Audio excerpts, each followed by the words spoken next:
judul pidato ini kemudian disebut lahirnya Pancasila oleh mantan Ketua BPUPKI, Dr. Rajiman Widyo Diningrat.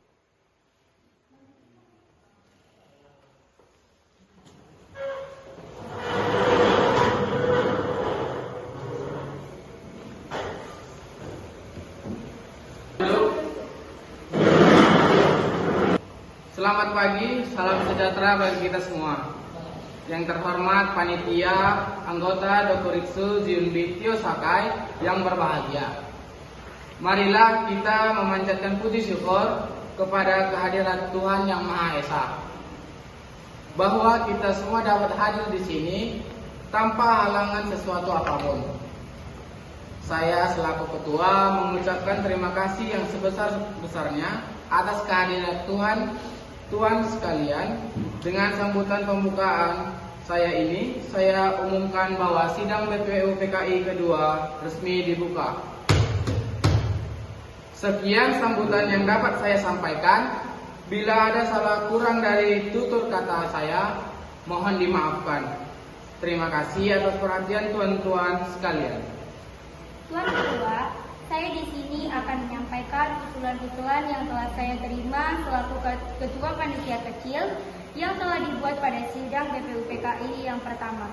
Usulan-usulan yang dapat saya terima adalah: yang pertama, usulan mengenai dasar negara; yang kedua, mengenai unifikasi dan federasi; yang ketiga, tentang keuangan; yang keempat, tentang agama dan negara; yang kelima, tentang pembelaan negara; yang keenam, tentang warga negara; yang ketujuh, tentang bentuk dan kepala negara; kedelapan, tentang daerah; dan yang kesembilan adalah meminta merdeka selekas-lekasnya. Paduka Tuan Ketua, saya akan mengumumkan adanya penambahan anggota baru, yaitu Abdul Fattah Hasan, Asikin Natanegara, Trio Hardarjo, Muhammad Nur Besar, dan Muhammad Kafar. Saya mohon dari tuan-tuan anggota sekalian, oleh karena kita menghadapi saat yang suci, baiklah kita mengheningkan cipta, supaya janganlah hati kita dipengaruhi oleh sesuatu hal yang tidak suci, tetapi dengan segala keikhlasan menghadapi keputusan bentuk negara yang akan didirikan, dengan hati yang murni, yang tidak terpengaruh oleh sesuatu maksud yang tidak suci. Oleh karena itu, saya mohon kepada paduka tuan-tuan sekalian, setelah tuan-tuan berdiri di hadapan hadirat Allah Subhanahu wa Ta'ala untuk meminta doa. Bagi anggota yang muslim, mari kita membaca Al-Fatihah untuk memulai persidangan BPUPKI yang kedua ini, sedangkan yang non-muslim berdoa sesuai dengan keyakinannya masing-masing. Berdoa mulai. Bagi hadirin yang datang pada hari ini, marilah kita berdiri.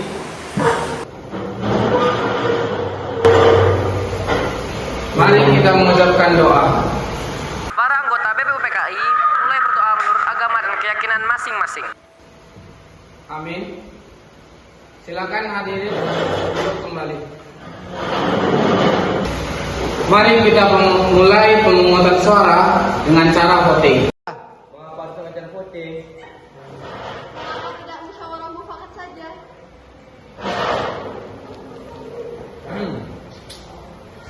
Karena dengan voting kita bisa memutuskan masalah dengan adil. Misalnya kita juga didapatkan menghemat waktu karena kita tidak mengeluarkan kata yang tidak penting.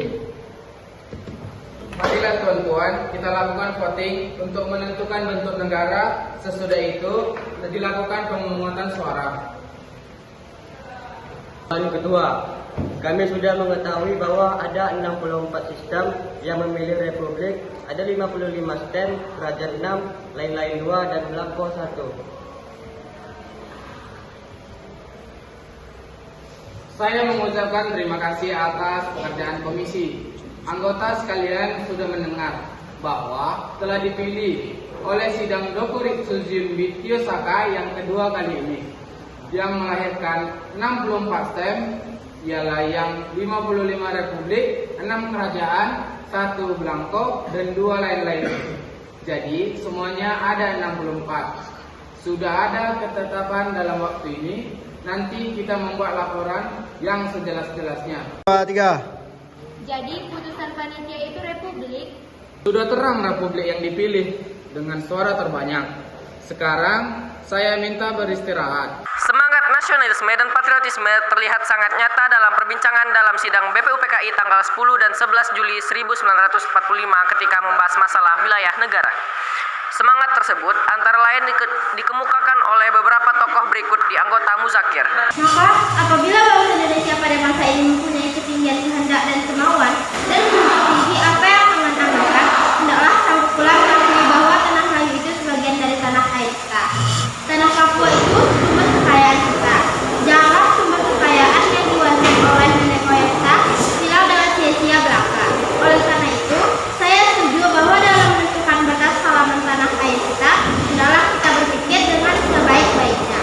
Janganlah didasarkan pada soal apakah kita sanggup atau tidak sanggup, tapi pula apakah akan timbul kesanggupan akan merdeka atau tidak.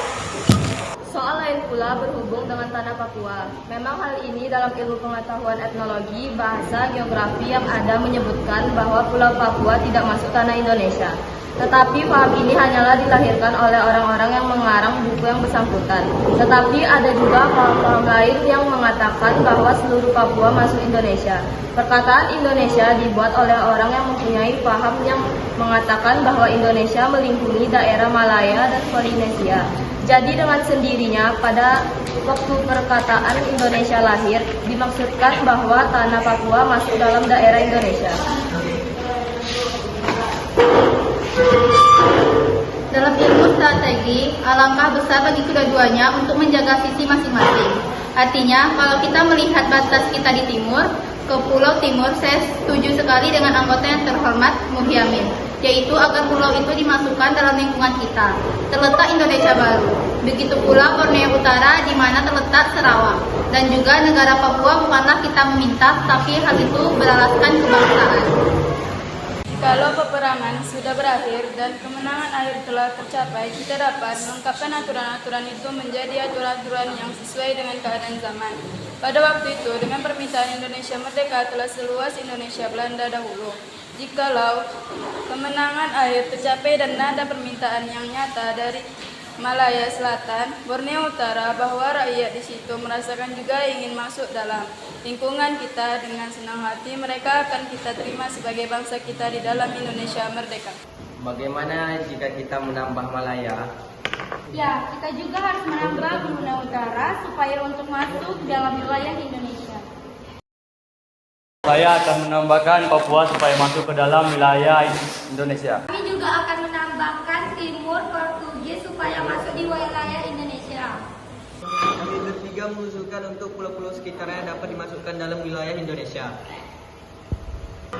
Majukan Tuan Ketua, Undang-Undang Dasar negara manapun tidak dapat dimengerti. Sungguh-sungguh maksudnya undang-undang dasar dari suatu negara, kita harus mempelajari juga bagaimana terjadinya teks itu.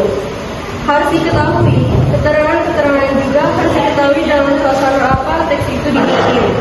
Dengan demikian, kita dapat mengerti apa maksudnya undang-undang yang kita pelajari, aliran pikiran apa yang menjadi dasar undang-undang itu.